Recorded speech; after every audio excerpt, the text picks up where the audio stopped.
So guys first of all তো আমি ইউটিউবে জানি না এটা কেন হয়, আমাকে মানে কমেন্ট কখনো মানে নোটিফিকেশানে আসে না। আর আমি যেহেতু সমস্ত ভিডিও শিডিউলে রাখি, তাই আমি প্রতিদিন ক্রিয়েটার স্টুডিও ওপেন করেও দেখি না। আর আমি একটা খুব কমন কমেন্ট পাই, সেটা হচ্ছে দাদা তুমি এই ড্রয়িংটার কেন কালার ভিডিও দাওনি, এটার আউটলাইন ভিডিও দিয়েছো, কালার ভিডিও কেন দাওনি। ব্যাপার হচ্ছে যে আমি গাইস প্রতিদিন ভিডিও আপলোড করি, তো আমাকে গাইস প্রত্যেক দিনই মানে প্রায় 5টা থেকে 10 জন বোধহয় আমাকে মেসেজ করে বলে যে এই টপিকের ওপর কাজ দিতে, ওই টপিকের ওপর কাজ দিতে।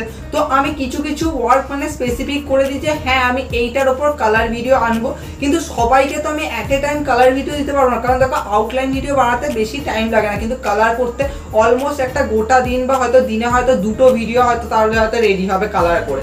তো আমি কখনো কখনো বোধহয় এমনও হয়েছে, আমি আগের মান্থে আমি জানি যে আমি একদিনে 5টা ভিডিও আপলোড করেছিলাম, যেখানে 5টাই আউটলাইন ভিডিও ছিল আর 5টাই ড্রয়িং টপিক যেটা কম্পিটিশনে এসেছিল। তো আমি চেষ্টা করি যে তোমাদেরকে আউটলাইনটা দিতে, কারণ আউটলাইনটা দিলে কিন্তু অলমোস্ট কম্পিটিশনের জন্য তুমি কিন্তু ড্রয়িংটার আইডিয়া পেয়ে যাবে যে তোমাকে এইভাবে রেডি করতে হবে। তারপর কিন্তু গাইস কালার কিন্তু প্রচুর জনই করতে পারে, আর অনেকজন কিন্তু আমাকে কালার করে দেখায় হোয়াটসঅ্যাপে। যদি তোমরা গাইস আমাকে কোনো ওয়ার্ক দিতে চাও, তাহলে আমি বলবো বেটার হয় যে তোমরা আমাকে হোয়াটসঅ্যাপে টপিকটার নাম দিয়ে পিন করো আর ডেটটা বলে দিও যে কোন ডেটের মধ্যে লাগবে। কারণ প্রচুর জন থাকে যারা বলে যে হ্যাঁ 3 দিনের মধ্যে করে দিতে হবে, তো 3 দিনের মধ্যে নট পসিবল যে আমি কালার ভিডিও করে দেবো, কারণ সেই দিনগুলোতে কিন্তু অলরেডি শিডিউল থাকে, অন্য কারোর হয়তো ওয়ার্ক করছি। তাই যদি একটা 1 উইকের টাইম, একটা লেন্দি টাইম থাকে, তাহলে পসিবল হয়ে যায় আমি কালার ভিডিও দেবো। তো এনিওয়ে আজকের গাইস ওয়ার্কে আসা যাক। তো আমরা ডিসাইডই করেছি যে সেপ্টেম্বর মান্থটা পুরোটাই চেষ্টা করবো দুর্গা পুজোর ওপর প্রত্যেক উইকে একটা একটা করে টপিকের ওপর কাজ করা। আর হ্যাঁ আমি সেপারেট টপিকে কাজ করি, এমন নয় যে আমি একটা টপিকের ওপরই বারবার করে যাব। তো গাইস আমাদের চ্যানেলে অলরেডি দুর্গা ঠাকুরের ওপর অনেক ওয়ার্ক আছে। তো অনেকেই আমাকে বলছিল দুর্গা ঠাকুরের ফেসের ড্রয়িং করতে। তো দেখো ফেসের ড্রয়িংয়ে তেমন কোনো সাবজেক্ট নেই যে আমি ওটার ওপর কাজ করব, তাই জন্য ফেসের ওপর আমি লাস্ট ইয়ার 2টো ওয়ার্ক করেছিলাম। তোমরা আমার ফেস্টিভ্যাল ড্রয়িং প্লেলিস্ট বা হ্যাঁ ফেস্টিভ্যাল ড্রয়িং প্লেলিস্টে পেয়ে যাবে। এই দুর্গা ঠাকুরের ছবিটা দেখতে পাচ্ছ, এখানে 2টো আমি দুর্গা ঠাকুরের ছবি তোমাকে দেখাবো, ফেসের ওপর আমি কাজ করেছিলাম। তো ওই ওয়ার্ক 2টো দেখতে পারো, ওগুলো খুবই ভালো, ওয়াটার কালার খুব সিম্পল ভাবে করেছিলাম। আর লাস্ট ইয়ারের ওয়ার্ক তোমরা ওগুলো ফলো করতে পারো। আর যদি তোমরা সাবজেক্টিভ ওয়ার্ক চাও, তো দুর্গা ঠাকুরের ওপর যেমন গরিব ঘরে দুর্গা ঠাকুর দুর্গা পুজো, ওর ওপর একটা ওয়ার্ক করেছিলাম, ওটা খুব সিম্পল একটা সাবজেক্টিভ ড্রয়িং এর ওপর। তোমরা আমার সাবজেক্টিভ ড্রয়িং বা ফেস্টিভ্যাল ওয়ার্কে পেয়ে যাবে। দুর্গা ঠাকুরের যে বিসর্জন হচ্ছে মানে ভাসান হচ্ছে একটা মানে ওই ঘাটের মধ্যে, তো সেটা সেই টপিকটাতেও আমরা গাইস কাজ করেছিলাম খুব সিম্পল ভাবে। আর বিজয়া দশমীর ওপর যে সিঁদুর খেলা হয় সেটার ওপর কাজ করেছিলাম। বেসিক্যালি গাইস বলে দিয়ে, যদি তোমাকে কোথাও ইন্ডিয়ান ফেস্টিভ্যাল ড্রয়িং করতে বলে, তো সেটাতে বেস্ট হয় যদি তুমি বিজয়া দশমীর কাজ করো। প্রচুর জন দুর্গা পুজো করে, কিন্তু দুর্গা পুজোর স্পেশালিটি যদি একটা ওয়ার্ড দাও, তাহলে আমি বলবো যে বিজয়া দশমীর ওপর কাজ করতে। তো আজকে গাইস আমি দুর্গা পুজোর ওপরে ফার্স্ট ওয়ার্ক করবো, আর এই ওয়ার্কটা খুবই স্পেশাল। আর এটা গাইস মহালয়ার দিনের সাথে রিলেটেড, আর এটা হচ্ছে মা দুর্গার চক্ষুদা।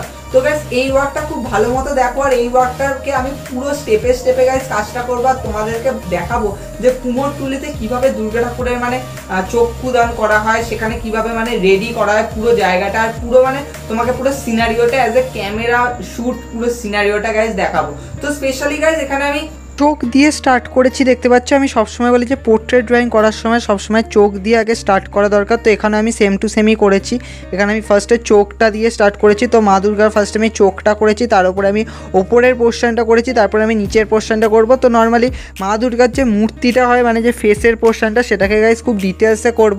তো যখন কালার ভিডিও আনবো, হ্যাঁ এটা কালার ভিডিও আসবে, দেয়ার নো ডাউট, কারণ এটা যেহেতু খুবই ইম্পর্টেন্ট একটা টপিক, আর কম্পিটিশানে প্রচুর জায়গায় এই টপিকটা আঁকতে দেয় যে মা দুর্গার চক্ষুদান, বা স্পেশালি ওখানে বলে দেয় যে কুমারটুলিতে মা দুর্গার চক্ষুদান হচ্ছে, বা কুমারটুলির শিল্পী, এরকম যদি কোনো মানে টপিক বলে। দেখো টপিক প্রচুর হতে পারে, মানে যখন ফাইন আর্টসের 7th ইয়ার 8th ইয়ারের এক্সাম হয়, ওখানে কিন্তু ওরকমভাবে চক্ষুদান বলে না, বলে যে কুমারটুলির ছবি আঁকো, বা কুমারটুলির একটা দৃশ্য আঁকো, বা কুমারটুলি শিল্পীদের ছবি আঁকো, এরকম জাস্ট বলে দেয়। তো তখন আমার মনে হয় যে এই টপিকটা খুবই বেস্ট হবে, যে কারণ ওখানকার সিনারিওটা, আর স্পেশালি যখন মা দুর্গা আছে, তো তখন তো টপিকটা এমনিই খুব সেরা হবে, দেয়ার নো ডাউট। তো এখানে গাইজ আমরা স্টেপ বাই স্টেপ কাজটা করছি। তো ফার্স্টে গাইজ এখানে আমি পুরো ফেসটা ড্র করেছি, দেখতে পাচ্ছ মা দুর্গার। তো এখানে আমি এইভাবে, আর হ্যাঁ এখানটা দেখতে পাচ্ছ মাথার ওপরটা কীরকম আছে, কারণ যেহেতু এটা একটা মূর্তিটা তৈরি হচ্ছে, তো এখনও পর্যন্ত চুলটা লাগানো হয়নি বা কোনো অস্ত্র দেওয়া হয়নি, জাস্ট কাঠামোর পর যেমন মাটি দেওয়ার পর জাস্ট কালারিংটা হয়েছে এরকম, জাস্ট ফার্স্ট লেয়ার মানে এরকম যাকে বলে। তো এখনও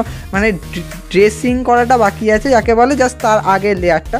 তো ওখানটা গাইজ আমি স্টেপে স্টেপে করছি। তারপরে এখান দিয়ে আমি গাইজ দেখাবো যে একজন আর্টিস্ট সে চক্ষুদান করছে, মানে চোখ আঁকছে ধরে ধরে, মানে এরকমভাবে গাইজ সিনটা করব। তো এখানে যেমন আমি দেখতে পাচ্ছি এখানে হাতটা ড্র করেছি। তো এইভাবে গাইজ পুরো ডিটেলসে গাইজ পুরো স্টেপটাকে এখানে গাইজ দেখাবো, তোমরা ইজিলি আইডিয়া পেয়ে যাবে যে কীভাবে আমি গাইজ টপিকটা দেখাচ্ছি। আর এখানে গাইজ মোস্ট ইম্পর্টেন্ট হচ্ছে তোমাকে সিনারিওটা কিন্তু ভালোভাবে বুঝতে হবে। মানে তুমি জাস্ট এমনি একটা সামনে করে দিলে একজন আর্টিস্ট বসে আছে মানে চোখ আঁকছে আর সামনে মা দুর্গার এরকম মূর্তি আছে, তাহলেই কিন্তু চলবে না, তোমাকে ব্যাকগ্রাউন্ড করতে হবে। মানে একটা মানে ওখানে মানে কি হয়, মানে যেখানে ধরো মাটির এইরকম মানে ধরো মূর্তি তৈরি করে, ওখানে বেশিরভাগ দেখবে জায়গাটা অনেকে বাঁশ দিয়ে দিয়ে ঘেরা থাকে, ওপরে হয়তো একটা তেরপল লাগানো থাকে। তো এরকমভাবে গাইজ সিনারিওটা হয়। আমরা যখন কালার করব তখনও ভালোভাবে দেখাবো, কিন্তু এখানে যখন তোমরা ড্রয়িংয়ের স্ট্রাকচারটা দেখতে পাবে, এখানে দেখতে পাবে যে চারপাশে হয়তো বাঁশ লাগানো রয়েছে।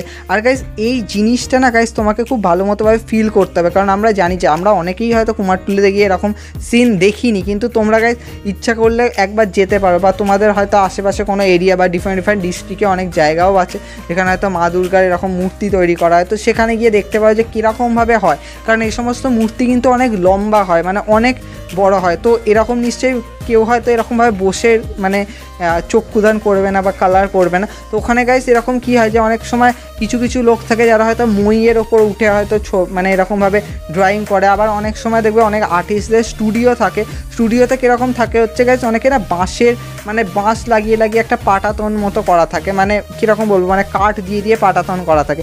আমরা এই ড্রয়িংটাতেও গাইস দেখাবো। এখানে গাইস আমি জাস্ট ওপরের পোর্শনটা করেছি বলে এখানেও আমি গাইস তোমাকে স্টেপে স্টেপে দেখাবো মানে কীরকম সিনারিওটা হয়। তো বেসিক্যালি গাইস এরকম পাটাতন মতো লাগানো থাকে, মানে এক একটা লেয়ারে, মানে ওই কাঠটা এরপর ধরো নিচের জায়গায় লাগালে নিচের পোর্শনে তারা বসতে পারবে। তো এরকম তার উপর একটা ধরো ছোট্ট মতো একটা কাঠের টুল মতো থাকে, যাতে মানে বসে আর্টিস্ট যাতে কালারিং করতে পারে, তার জন্য গাইস এরকমভাবে পুরো স্টুডিওটা ফর্ম করা থাকে। যেমন আমরা মানে অনেকটা এরকমই, মানে ওরা তো অনেক সময় মইটা ইউজ করে না, মইটা খুব কম জনই ইউজ করে, কিন্তু বেশিরভাগ যদি তোমরা ওখানে যাও তাহলে দেখতে পাবে যে প্রফেশনাল যারা মৃৎশিল্পী হয়, যারা আর্টিস্ট হয়, তারা কিন্তু এরকমভাবেই কাজ করে। তো এখানেও গাইজ আমি হালকা মতো একটা সিন এখানে দেখিয়েছি।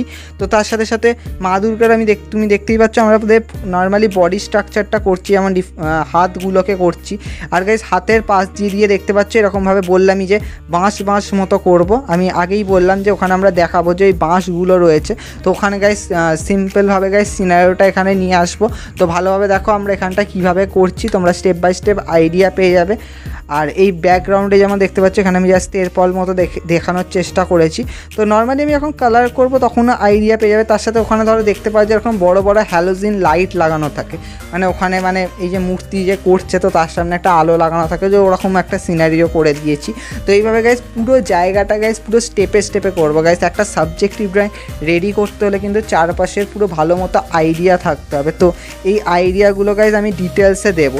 তো এখানে গাইস দেখতেই পাচ্ছ অলমোস্ট আমাদের দুর্গা ঠাকুরের পুরো স্ট্রাকচারটা হয়ে গেছে, তার সাথে সাথে যে আর্টিস্ট বসে আছে তারও গাইস এখানে শেপ দেবো। এবার গাইস এই যে সামনের এই জায়গাটা দেখছো, এখানটা অনেকেই বুঝতে পারছো না যে এখানটা আমি কি করতে চলেছি। তো সেটার জন্য একটু ওয়েট করো, তার আগে আমি আর্টিস্টের পুরো স্ট্রাকচারটা বানিয়ে নিই, যে উনি যে বসে আছে। তো এরকমভাবে গাইস প্রথমে স্ট্রাকচারটা করি। আর আমি বললামই যে একজন টুলের ওপর বসে থাকে, আর এই টুলটা কিন্তু কিছু মানে তক্তা মতো থাকে কাঠ দিয়ে তৈরি। তো তার উপর এইভাবে গাইস বসে, আর ওটা কিন্তু বাঁশের মানে পাটাতন মতো থাকে। তো এটা অনেকটা মানে এইভাবে মানে বোঝানো যাবে না, যদি তোমরা ওখানে গিয়ে দেখো তাহলে খুব ভালো মতো বুঝতে পারবে। এখানে তো জাস্ট আমি একটা ছোট্ট করে একটা সিনকে আমি তুলে ধরেছি। এটা কখনোই ভাববে না যে উনি মানে মাটির ওপরে একটা টুল নিয়ে বসে আছে, কারণ তাহলে তো হয়ে যাবে যে দুর্গা ঠাকুরটা তাহলে ছোটো হয়ে যাবে। তো দুর্গা ঠাকুরটা কিন্তু অনেকটা লম্বা, আর ওখানে কিন্তু মানে বাঁশ দিয়ে এরকম মানে উঁচু একটা মানে পাটাতন মতো মানে তক্তা মতো করা রয়েছে। তো এইভাবে গাইজ পুরো সিনারিটা। এবার গাইজ আসি যে আমি এই জায়গাটা এইটা কি করছি। তো এটা গাইজ আমি সিংহর মুখটা গাইজ এখানে শো করব, মানে দুর্গা ঠাকুরের সাইডটা তো দেখালামই ওই দিকটা, তো সামনে এই দিকে দেখাবো যে একটা সিংহর যে মুখ, যে সিংহ বাহন, তো সেই জিনিসটাকে গাইজ শো করব যে সামনের দিকে সিংহর মুখটা সামনের দিকে এগিয়ে রয়েছে। তো এরকমভাবে সিংহর মুখটা যখন আমরা কালার করব তখনই বুঝতে পেরে যাবে কীভাবে গাইজ কাজটা করব। তো অলমোস্ট আমাদের এই ওয়ার্কটা হয়ে গেছে। তো পুরো মানে একটা সিনারিও পুরো কমপ্লিটভাবে গাইজ কাজটা করেছি, দেখতেই পাচ্ছ। ওখানে একজন আর্টিস্ট ড্রয়িং করছে সামনে, এখানে মানে সিংহর এরকমভাবে ফেসটা করেছি। তো সিংহর মুখটা দেখে খুবই আজব লাগছে, সিংহ লাগছে না, কিন্তু কিছু করার নেই। মানে আমি এখানে দেখাচ্ছি যে হাফ কাজ হয়েছে, যখন আমি কালার করব তখন ভালো। সো আই হোপ তোমাদের এটা ভালো লেগেছে। তো তোমরা এটা বাড়িতে রেডি করতে পারো, এটা অ্যাজ এ কম্পিটিশনের জন্য খুবই ইম্পর্টেন্ট, আর এর কালার ভিডিও খুব তাড়াতাড়ি আসবে।